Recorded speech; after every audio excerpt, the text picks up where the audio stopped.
नमस्कार, प्रणाम, स्वागत है आपका आपके अपने YouTube चैनल बेब क्लासेस में।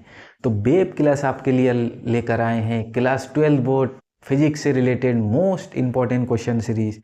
इस मोस्ट इम्पॉर्टेंट क्वेश्चन सीरीज में हम डेली हर एक लेक्चर में एक मोस्ट इम्पॉर्टेंट क्वेश्चन पढ़ाने वाले हैं, जिसके तहत आज है हमारा लेक्चर नंबर 2। और लेक्चर नंबर 2 में हम देखने वाले हैं वैद्युत द्विध्रुव के कारण अक्षीय स्थिति में वैद्युत क्षेत्र की तीव्रता का व्यंजक। तो जिसको पढ़ने से पहले हमें दो की पॉइंट पता होना चाहिए। जैसे की पॉइंट क्या है, अगर कोई पॉजिटिव चार्ज है तो उसके वजह से जो इलेक्ट्रिक फील्ड होगा उस पॉइंट से, उस बिंदु से दूर जाता है। उसी तरह अगर एक नेगेटिव चार्ज होता है और उस पॉइंट पे आपको इलेक्ट्रिक फील्ड फाइंड करना है, तो वो पॉइंट का इलेक्ट्रिक फील्ड क्या होता है, उस चार्ज की तरफ जाता है। यानी कि इलेक्ट्रिक फील्ड पॉजिटिव की वजह से बाहर की तरफ जाता है और नेगेटिव की वजह से नेगेटिव चार्ज की तरफ जाता है। ठीक है, एक हो गया हमारा एक की पॉइंट। दूसरा की पॉइंट वैद्युत द्विध्रुव की द्विध्रुव आघूर्ण। वैद्युत द्विध्रुव की द्विध्रुव आघूर्ण P बराबर Q इंटू 2L होता है, जिसकी दिशा माइनस चार्ज से प्लस चार्ज की तरफ होता है। और इसका मात्रक होता है कूलाम मीटर। एक मात्रक एक कूलाम मीटर है और एक होता है डिवाई। दूसरा मात्रक क्या होता है, डिवाई। तो 1 डिवाई बराबर 3.3 इंटू 10⁻³ कूलाम मीटर। दोस्तों सेंटीमीटर नहीं है, कूलाम मीटर है। ठीक है, ये इसको पढ़ने से पहले ये की पॉइंट आपको पता होना चाहिए, तभी आप ये डेरिवेशन कर पाएंगे। तो देखते हैं इसमें क्या है। सबसे पहले वैद्युत द्विध्रुव क्या है। वैद्युत द्विध्रुव क्या है, दो आवेश, एक पॉजिटिव और एक नेगेटिव आवेश, अगर उन दोनों को अल्प दूरी पर रख दे तो ऐसे पूरे निकाय को क्या कहेंगे हम, वैद्युत द्विध्रुव। तो मान लेते हैं एक निकाय है हमारा ए बी, कोई वैद्युत द्विध्रुव है। ए पर है आपका माइनस चार्ज, बी पर है आपका प्लस चार्ज, और इनके जो बीच का डिस्टेंस होता है वो 2L होता है, 2 इंटू एल होता है। तो मैंने मान लिया ये मध्य एक पॉइंट मान लिया O, तो ये जो डिस्टेंस हो जाएगा L हो जाएगा और ये वाला डिस्टेंस L हो जाएगा। अब अक्षीय स्थिति का मतलब जो वैद्युत द्विध्रुव रखा है इसी के अक्ष में टक टक टक टक, ये पॉइंट हमने क्या मान लिया, P। इस पॉइंट पे हमें इलेक्ट्रिक फील्ड फाइंड करना। और अभी अभी मैंने आपको कहा है कि जो पॉजिटिव चार्ज होता है उससे इलेक्ट्रिक फील्ड किधर को जाता है, उस पॉइंट से माइनस की तरफ, और नेगेटिव की वजह से क्या होता है, उसकी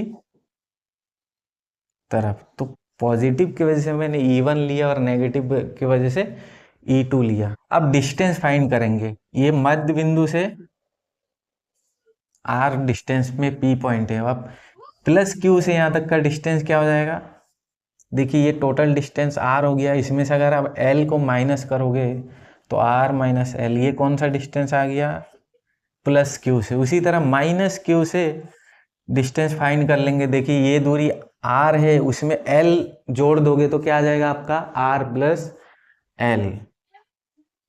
तो ये आ गया माइनस Q के वजह से P तक का डिस्टेंस। तो जो जो हमने ये बनाया है उसी को लिख देना है। तो माना AB एक वैद्युत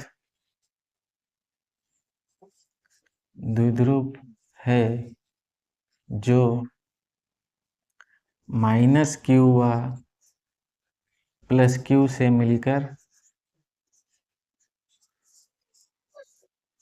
बना है, जिनके बीच की दूरी जिनके बीच की दूरी 2L है, 2 इंटू L है। द्विध्रुव के मध्य बिंदु O से, द्विध्रुव के मध्य बिंदु O से R दूरी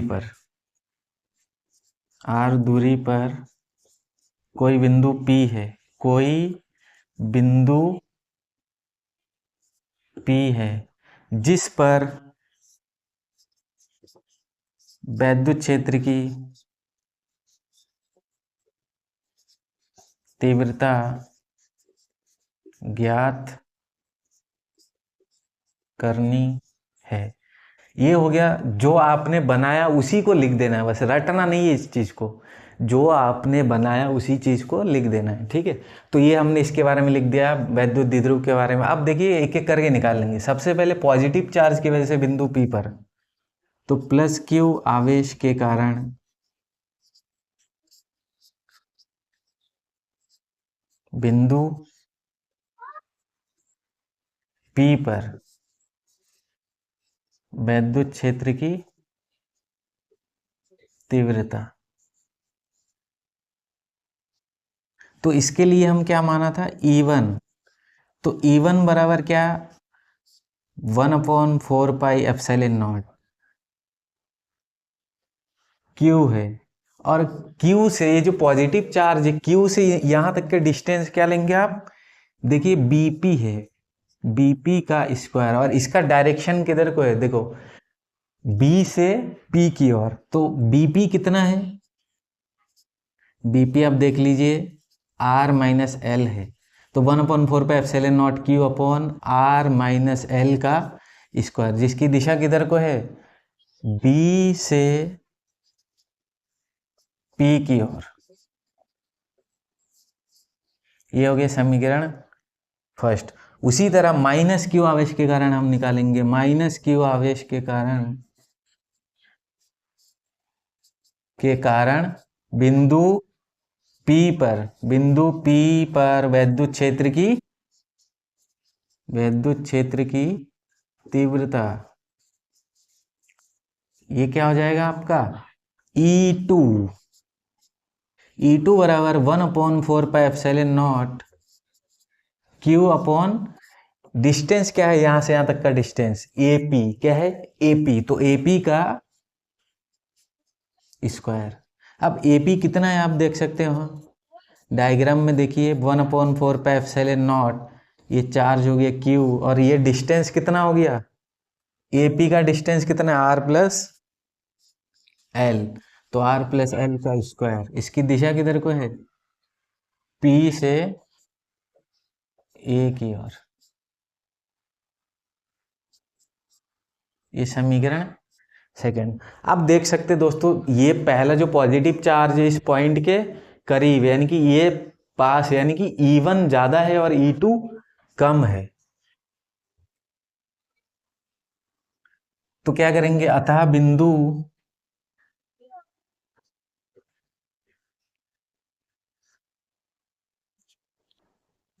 P पर परिणामी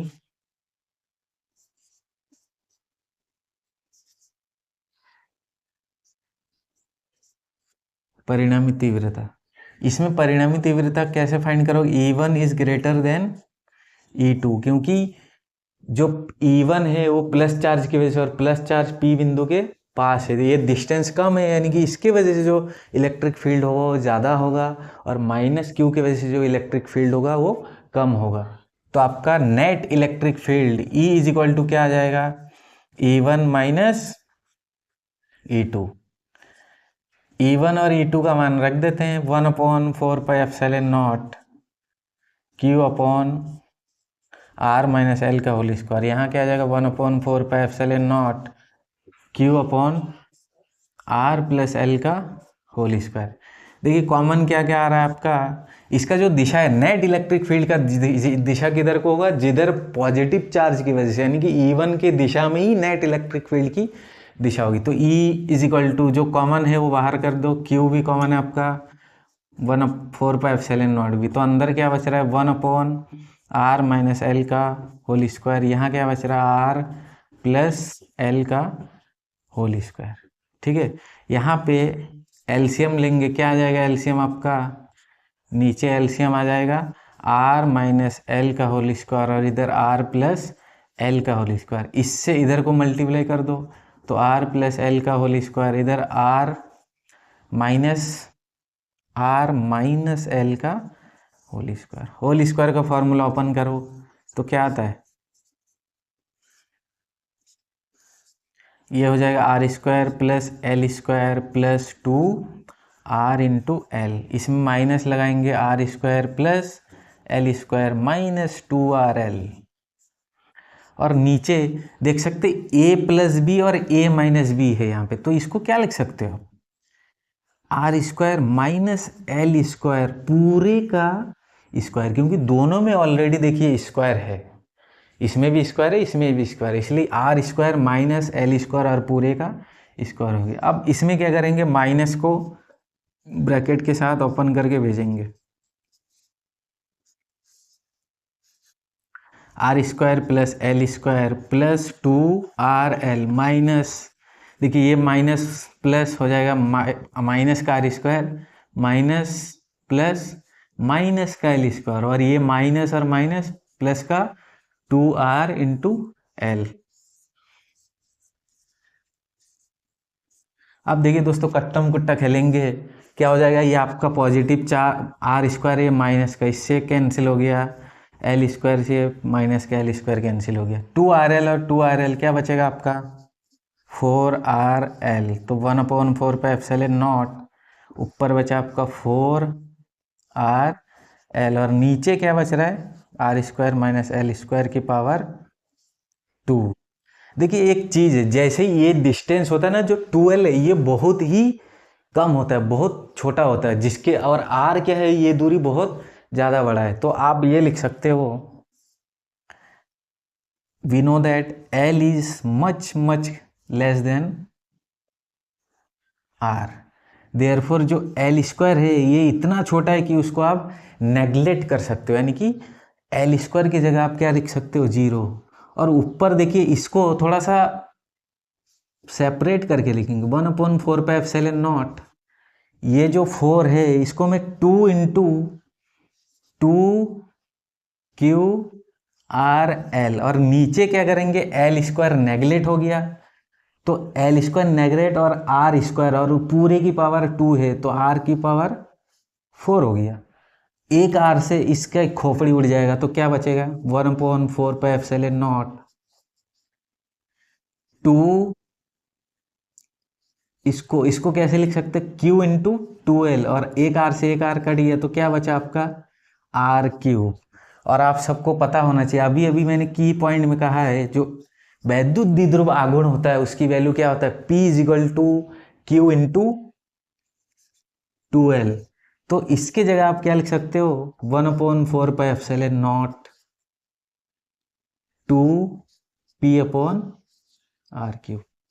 ये आगे आपका वैद्युत द्विध्रुव के कारण अक्षीय स्थिति में वैद्युत क्षेत्र की तीव्रता का व्यंजक। आप इसमें देख सकते हैं जो इलेक्ट्रिक फील्ड आया है, electric field due to dipole in axial line, तो इसमें देखिए जो R³ है ये क्या है व्युत्क्रमानुपाती, यानी कि R³ व्युत्क्रमानुपाती और P के अनुक्रमानुपाती है, तो दो चीज पे निर्भर कर रहा है basically, E depending on P यानी कि वैद्युत द्विध्रुव आघूर्ण पे, और दूसरा जो E है वो किस चीज पे निर्भर कर रहा है, तृतीय घात के व्युत्क्रमानुपाती की, ये तो ये दो चीजें, यानी कि दूरी जितना बढ़ाते जाओगे इलेक्ट्रिक फील्ड की वैल्यू उतना घटता जाएगा। आपको अगर वीडियो पसंद आ रहा है तो अपने दोस्तों के साथ शेयर करें, लाइक करें, सब्सक्राइब करें और बेल आइकन को प्रेस करें।